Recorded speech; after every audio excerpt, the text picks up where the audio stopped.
श्री हरि पौराणिक कहानियाँ। सनातन धर्म प्रेमियों, आइए पुनः एक और बहुत ही सुंदर कहानी श्रवण करते हैं। हमारी गीता प्रेस गोरखपुर के द्वारा प्रकाशित यह महान पुस्तक शिक्षाप्रद 11 कहानियाँ। कहानी क्रमांक 7, संसार वाटिका। आइए जानते हैं इस कहानी के माध्यम से कि इस संसार को वाटिका की उपमा किस प्रकार से दी गई है। संसार वाटिका। कुरंग मातंग पतंग फिंग मीना हताह पंचभिरेव पंच एकः प्रमादी स कथं न हन्यते यह सेवते पंचभिरेव पंच। हरिण, हाथी, पतंग, भौरा और मछली, ये 5 जीव पांचों विषयों में से एक एक से मारे जाते हैं। फिर जो प्रमादी अकेले ही अपनी 5 इंद्रियों से 5 विषयों का सेवन करता है, वह क्यों न मारा जाएगा। अतः मनुष्यों को उचित है कि विषयों से मन इंद्रियों का संयम करके उन्हें परमात्मा की ओर लगाएं। इस विषय में एक दृष्टांत है। एक चक्रवर्ती राजा थे। एक बार उन्होंने यह घोषणा की कि जो कोई मनुष्य कल मेरा दर्शन कर लेगा उसे मैं युवराज पद दे दूंगा।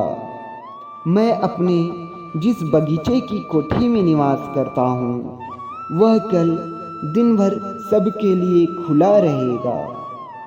मेरे पास कोई भी मनुष्य आ सकता है, किसी के लिए भी कोई रुकावट नहीं रहेगी।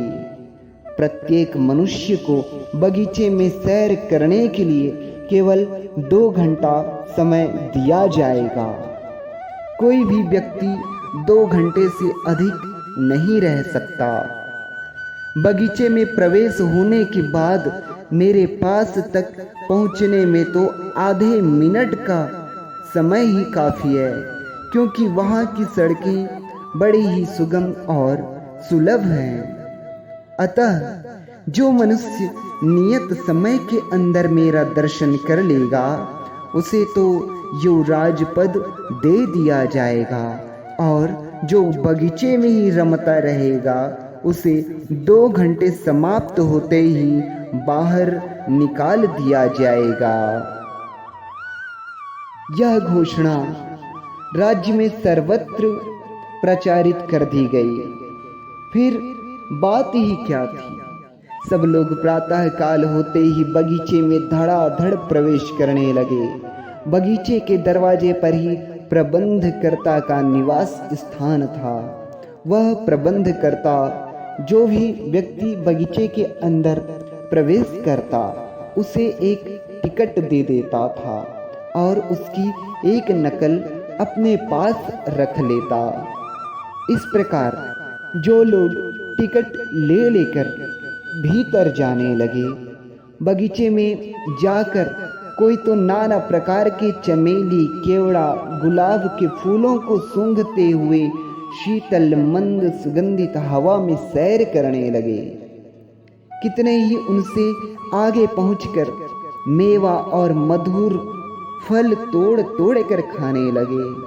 कितने ही उनसे भी आगे जाकर सर्कस, बायोस्कोप, सिनेमा, अजायब घर, खेल तमाशे आदि को तथा रत्नों की ढेरियों और सोने चांदी के नाना प्रकार के सिक्कों एवं और भी अनेक प्रकार के पहले कभी न देखे हुए पदार्थों को देखने लगे। कितने ही लोग उनसे भी आगे बढ़कर पुष्पों की सैया पर शयन करते हुए स्त्रियों के साथ रमण करने लगे, और कितने ही मनुष्य उनसे भी आगे बढ़कर ग्रामोफोन, रेडियो आदि के गाने सुनने लगे। इस प्रकार वे लोग बगीचे के ऐश आराम भोगों में फंसकर राजा के दर्शन से निराश हो गए और अज्ञानवश यही सोचने लगे कि हम लोगों को राजा के दर्शन कहाँ। उनमें से कोई एक जो विरक्त पुरुष थे, जिनके मन इंद्रिय वश में थे, वे उन ऐश आराम स्वाद शौकीनी का तिरस्कार करके महाराज के पास जा पहुँचे और उनको महाराज साहिब ने युवराज पद दे दिया। प्रबंधकर्ता की ओर से उस बगीचे में बहुत से सिपाही घुमा करते थे। वे जिस मनुष्य का समय पूरा हो जाता था उसका टिकट लेकर उसे बगीचे से बाहर कर देते थे, परंतु जो भाई पुष्पों की सुगंध लेता हुआ हवा खोरी करता वह कहता, थोड़ी देर हमको और रहने दो। किंतु सिपाही तैनात किए हुए थे, कोई भी आदमी 1 मिनट भी अधिक कैसे रह सकता था। सिपाही उसे धक्का देकर बलपूर्वक बाहर निकाल देते थे। जो मेवा और मधुर फल तोड़ तोड़ कर खा रहे थे, वे सिपाहियों से कहने लगे कि भैया हमको 2 मिनट और रहने दो, हमने जो मेवा और मधुर फल तोड़े हैं उनकी गठरी तो बांध लें। सिपाहियों ने कहा, यहाँ से कोई कुछ भी बांध कर नहीं ले जा सकता है, जो कुछ तुमने खा लिया वही तुम्हारा है। यूं कहकर उनकी गठरी मुठरी छीन ली और उन्हें धक्का देकर बाहर निकाल दिया। जो खेल तमाशा सिनेमा आदि देख रहे थे वे तो वहां से उठना ही नहीं चाहते थे, किंतु वहां कोई भी 1 मिनट भी अधिक रह ही कैसे सकता था। सिपाही उनको धक्के मारकर बलपूर्वक बाहर निकालने लगे। कितनों ने तो रुपया मुहर और रत्नों की गठरी बांध ली।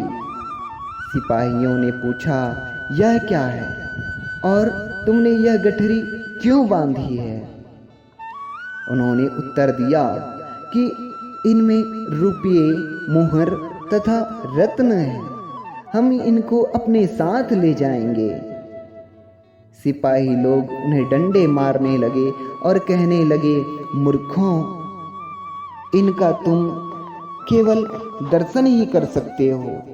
यहाँ से कोई भी आदमी 1 पाई भी अपने साथ नहीं ले जा सकता। उन लोगों को बांधी हुई गठरी छोड़ने में बड़ा दुख होता था, पर उपाय भी क्या, बाध्य होकर छोड़ना पड़ा। जो लोग पुष्पों की शैया पर सोकर स्त्रियों के साथ रमण कर रहे थे, वे तो किसी प्रकार भी बाहर नहीं होना चाहते थे, पर बिना कानून कोई एक क्षण भी वहां कैसे रह सकता। सिपाहियों ने उनको भी अवधि समाप्त होते ही डंडे मारकर निकाल बाहर किया, और जो ग्रामोफोन रेडियो आदि सुन रहे थे उनको तो कुछ पता ही न रहा कि कितना समय बीत गया है। सिपाहियों ने उनके टिकटों का नंबर देखकर कहा, चलो तुम्हारा समय हो गया।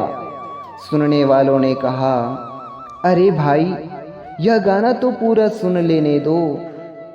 सिपाहियों ने कहा, तुम्हारा समय समाप्त हो गया है, तुम अब एक क्षण भी यहाँ नहीं रह सकते। यूं कहकर उनको भी डंडों से मारकर बलपूर्वक बगीचे से बाहर ढकेल दिया। यह एक कल्पित दृष्टांत है। इसे दृष्टांत रूप में इस प्रकार समझना चाहिए कि चक्रवर्ती राजा यहाँ परमेश्वर हैं और उनका बगीचा ही यह संसार है। राजा की घोषणा ही श्रुति स्मृति आदि शास्त्र हैं। लोगों का आना जाना ही सर्ग है। बगीचे के लिए नियत किया हुआ 2 घंटे का समय ही मनुष्य की आयु है। राजा के दर्शन में किसी के लिए रुकावट नहीं है। यही मनुष्य मात्र के लिए ईश्वर प्राप्ति में स्वतंत्रता की घोषणा है। युवराज पद ही परम निश्रेयस की प्राप्ति है।